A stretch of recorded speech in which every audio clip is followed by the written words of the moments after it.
अब ये देख सकते हैं रक्सौल से जो आज प्रधानमंत्री उद्घाटन जो किया है उसका आपको झलक आप हम दिखा रहे हैं। आपको देख सकते हैं ये उद्घाटन स्पेशल ट्रेन।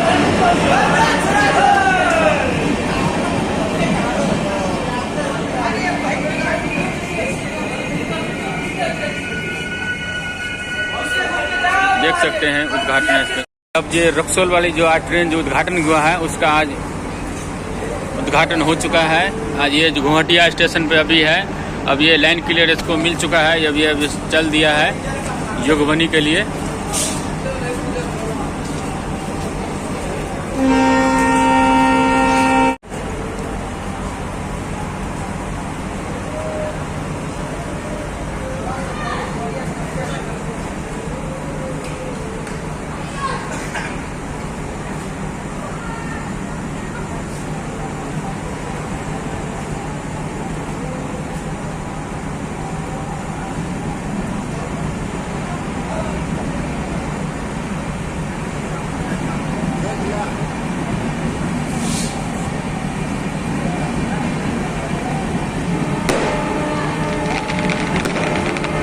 पूरा नया पूरा कोच लगा हुआ है इसमें।